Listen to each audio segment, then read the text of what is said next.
بسم اللہ الرحمن الرحیم۔ ہر کام کا آغاز اللہ تعالیٰ کی بابرکت نام کے ساتھ۔ السلام علیکم پیارے بچوں، کلاسک اسکول سسٹم کی آن لائن کلاسز میں آپ سب کو خوش آمدید۔ امید کرتی ہوں آپ سب خیریت سے ہوں گے۔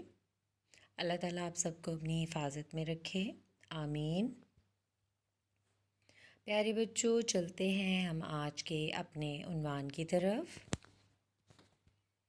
جی، ہمارا آج کا عنوان ہے فعل، فاعل اور مفعول۔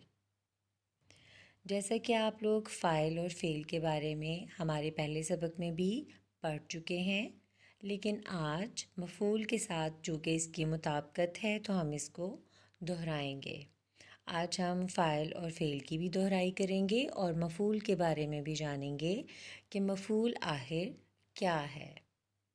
چلیں اپنے سبق کی طرف چلتے ہیں اور پہلے ہم فاعل اور فعل کی دہرائی کرتے ہیں۔ جی، سب سے پہلے آ جائے گا فاعل۔ جیسے کہ آپ لوگ پہلے پڑھ چکے ہیں، وہ اسم جو کام کرنے والے کو ظاہر کرے فاعل کہلاتا ہے۔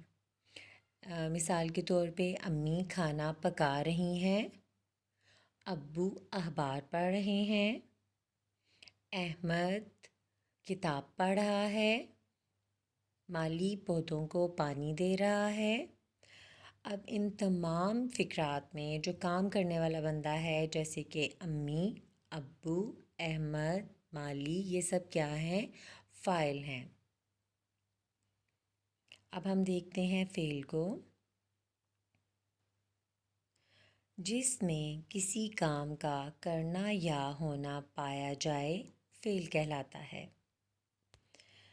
جی پیارے بچوں، کسی بھی کام کا کرنا یا ہونا فعل ہوتا ہے، جیسے کہ کھانا، پینا، کاٹنا، دوڑنا، سونا، جاگنا، یہ سب کیا ہیں؟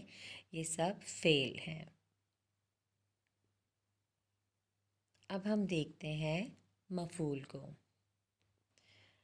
وہ اسم جس پر کام ہو رہا ہو مفعول کہلاتا ہے۔ وہ اسم جس پر کام ہو رہا ہو مفعول کہلاتا ہے۔ مثلاً سلمان نے خط لکھا۔ اب جیسا کہ آپ لوگ پڑھ چکے ہیں کہ کام کرنے والے کو فاعل کہتے ہیں، تو سلمان کیا ہے؟ فاعل ہے۔ سلمان نے کام کیا کیا ہے؟ اس نے خط لکھا ہے، تو لکھا کیا ہے؟ فعل ہے۔ اب ہم آ جاتے ہیں خط کی طرف۔ تو پیارے بچوں، کام کس چیز پہ ہو رہا ہے؟ خط پہ ہو رہا ہے، تو خط کیا ہے؟ خط مفعول ہے۔ جی، سلمان نے خط لکھا، اس جملے میں خط مفعول ہے۔ مالی نے پودا لگایا، اس جملے میں کام کون کر رہا ہے؟ مالی کر رہا ہے۔ مالی کیا ہے؟ فاعل ہے۔ اور وہ کر کیا رہا ہے؟ وہ پودا لگا رہا ہے، تو لگایا فعل ہے۔ پودے پہ کام ہو رہا ہے، کیونکہ پودا لگایا جا رہا ہے، تو پودا کیا ہے؟ مفعول ہے۔ جی، پورے جملے کو دیکھنے کے بعد، پڑھنے کے بعد، سمجھنے کے بعد آپ لوگوں کو بہت آسانی ہوگی فعل، فاعل اور مفعول کو الگ کرنے میں اور ان کو سمجھنے میں۔ ہم کچھ اور بھی مثالیں لے سکتے ہیں، جیسے امی نے سبزی پکائی۔ پیارے بچوں، یہ تو آپ جان گئے ہوں گے کہ کام کرنے والے کو فاعل کہتے ہیں، تو امی کیا ہے؟ فاعل ہیں۔ اور کام کا کرنا یا ہونا، جیسے پکائی، کھائی، لکھی، یہ سب کیا ہیں؟ یہ فعل ہیں۔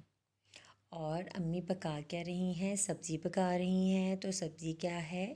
مفعول ہے۔ اب ہم چلتے ہیں اس کی کچھ مثالوں کی طرف۔ یہاں پہ کچھ فقرات دیے گئے ہیں جن میں سے آپ نے فاعل، فعل اور مفعول کو الگ کرنا ہے۔ پہلا جملہ دیکھتے ہیں، میں قرآن پڑھتا ہوں۔ جی، اس میں کام کون کر رہا ہے؟ میں، یعنی کہ میں خود کام کر رہا ہوں، تو میں کیا ہے؟ فاعل ہے۔ اور کام ہو کیا رہا ہے؟ قرآن پڑھا جا رہا ہے، تو پڑھتا ہوں کیا ہے؟ فعل ہے۔ اور کیا پڑھا جا رہا ہے؟ قرآن۔ کس چیز پہ کام ہو رہا ہے؟ قرآن پہ، تو قرآن کیا ہے؟ مفعول ہے۔ دوسرا جملہ دیکھتے ہیں، استاد نے سبق پڑھایا۔ اس جملے میں کون کام کر رہا ہے؟ استاد۔ کون پڑھا رہا ہے؟ استاد پڑھا رہے ہیں، تو استاد کون ہے؟ استاد فاعل ہے۔ سبق پڑھایا، پڑھایا کیا ہے؟ فعل۔ جیسے کہ میں نے آپ کو بتایا کہ کام کا کرنا، ہونا یا سہنا کیا کہلاتا ہے؟ فعل کہلاتا ہے۔ تو پڑھایا کیا ہے؟ فعل ہے۔ اور کیا پڑھایا جا رہا ہے؟ سبق پڑھایا جا رہا ہے، تو سبق کیا ہوگا؟ مفعول ہوگا۔ اب تیسرے جملے کی طرف آ جاتے ہیں، علی فٹ بال کھیلتا ہے۔ پیارے بچوں، آپ کافی حد تک فاعل، فعل اور مفعول کے بارے میں سمجھ گئے ہوں گے، تو آپ کوشش کریں کہ ان فقرات میں سے فعل، فاعل اور مفعول کو اب آپ خود الگ کر کے ان خانوں کو پر کریں۔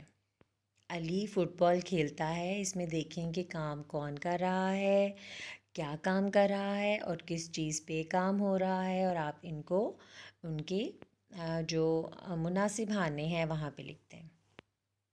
بلی دودھ پیتی ہے، اس جملے میں کام کون کر رہا ہے، کیا کام ہو رہا ہے اور کس چیز پہ کام ہو رہا ہے، غور کریں اور خالی جگہ پر کریں۔ باغ میں پھول کھلے تھے۔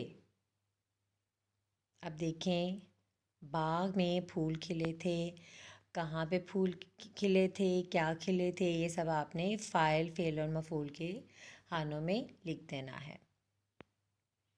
آگے چلتے ہیں۔ جی، یہاں پہ کچھ جملے دیے گئے ہیں۔ دیے گئے جملوں میں مناسب فاعل لگائیں۔ آپ کو یاد ہوگا کہ فاعل کیا ہے؟ کام کرنے والے کو فاعل کہا جاتا ہے۔ تو دیکھتے ہیں کہ پہلے جملے میں کیا فاعل آئے گا۔ ڈیش پانی میں تیرتی ہیں۔ جی بالکل ٹھیک، آپ بالکل صحیح سمجھے، مچھلیاں پانی میں تیرتی ہیں۔ دوسرے جملے کی طرف آ جاتے ہیں، ڈیش نماز پڑھ رہا ہے۔ اب آپ سوچیں کہ یہاں پہ کون سا مناسب فاعل آپ لگا سکتے ہیں۔ کسی کا نام بھی لکھ سکتے ہیں، کچھ بھی لکھ سکتے ہیں، لڑکا بھی لکھ سکتے ہیں، احمد لکھ سکتے ہیں، اسلم لکھ سکتے ہیں، کچھ بھی لکھ سکتے ہیں آپ اس میں، لیکن مناسب فاعل ہونا چاہیے۔ ڈیش میدان میں کھیلیں گے، ڈیش میاؤں میاؤں کرتی ہیں۔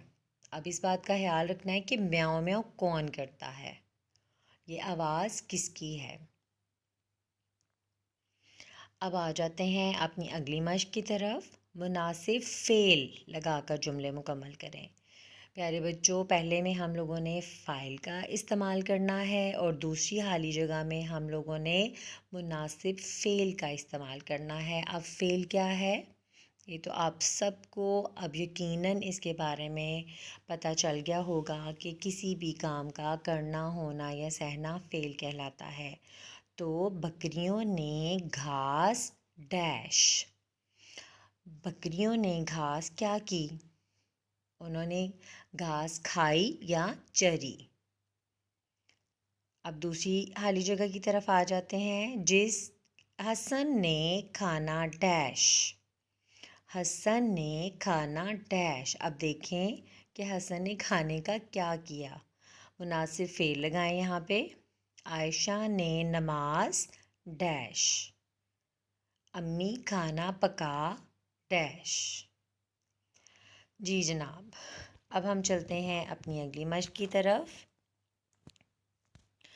مفعول کے گرد دائرہ لگائیں۔ تیسری مشق میں آ جائے گا مفعول۔ مفعول وہ ہوتا ہے جس چیز پہ کام ہو رہا ہوتا ہے۔ اب ہم دیکھتے ہیں کہ یہاں کس کس چیز پہ کام ہو رہا ہے۔